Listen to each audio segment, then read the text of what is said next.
Hey guys, welcome back to my channel. Today's video is going to be about the queen of side dishes, macaroni and cheese. Yep, you see it. It looks good, right? So we're going to get right into how I make it. No roux, no Velveeta, okay? 1 box of macaroni goes in. Make sure you cook it to the box instructions, but do not overcook it. We want to cook it slightly less, in my opinion, because we don't want it mushy at all. So just cook your pasta until it's just about done. I add chicken broth to the water. I don't have any liquid chicken broth, so I use bouillon and a little bit of salt. The chicken broth is going to give your pasta so much more flavor. The depth of flavor is going to make this macaroni and cheese taste like everything. Next up, we need to make the custard sauce for the macaroni and cheese. So I am using heavy cream and milk, a combination of both. We're going to whisk that all together until it's well blended. Don't worry, I'm leaving all of the ingredients in the description box. Everything you need to know will be in the description box. Don't worry, I got you. Once we get that nice and well blended, we're going to go to our pasta. Take and put your pasta in a bowl and add 1 stick of butter. Mix that all in until the butter gets melted. It's going to be hot. Do it when your pasta's hot. That way you could go ahead and melt the butter real nicely. This butter was right out of the refrigerator, so it took a while to melt, but don't worry, it'll melt. Then I'm going to add some cream cheese to it because we want this to be real creamy.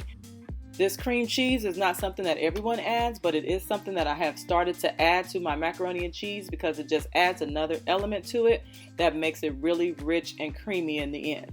The next thing we're going to add once we incorporate this really well is some sour cream. Sour cream goes in macaroni and cheese, guys. I know some people use it, some people don't.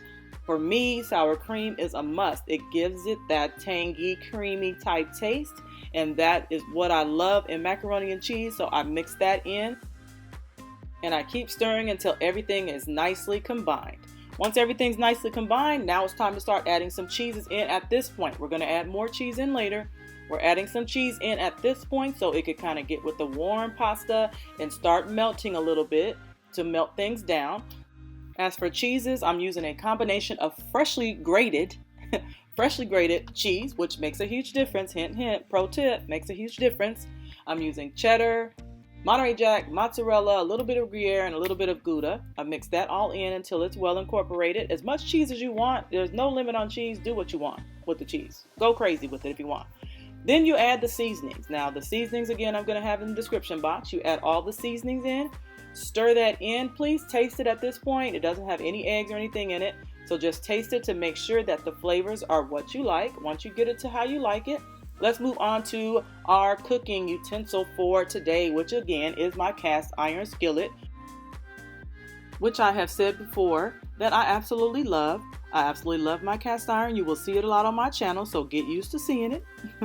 But we're going to put butter all over it. Make sure you cover every single part of it because we don't want our macaroni and cheese to stick. The cheeses and things that are in it are very prone to sticking, so we want to make sure that we coat this pan very well with butter at the bottom.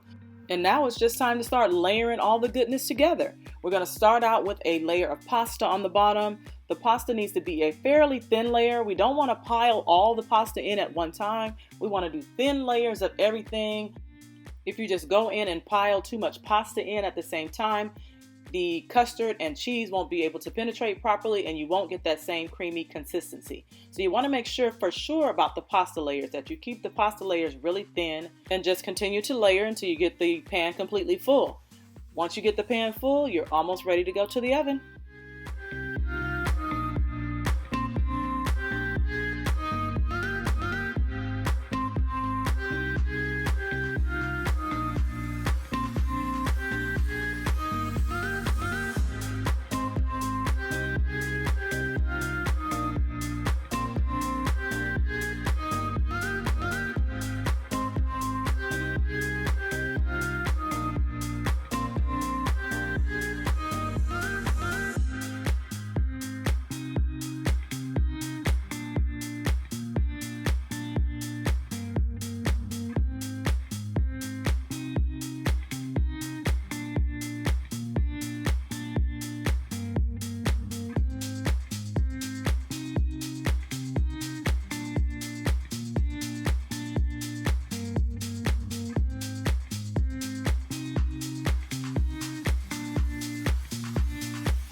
Now we're just about ready for the oven, but this very last step is for presentation purposes only. When you show up with this at the family dinner, this macaroni and cheese sitting on the counter, we want to make sure that the presentation is on point.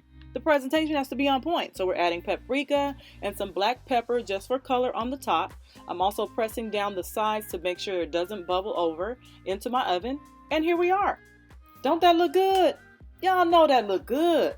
That macaroni and cheese looks amazing. It is so good.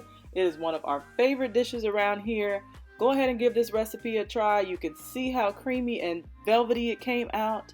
It came out absolutely perfect. You will absolutely love this. Go ahead and like, comment, and subscribe, and I will see you all in the next video. Talk to you later. Bye for now.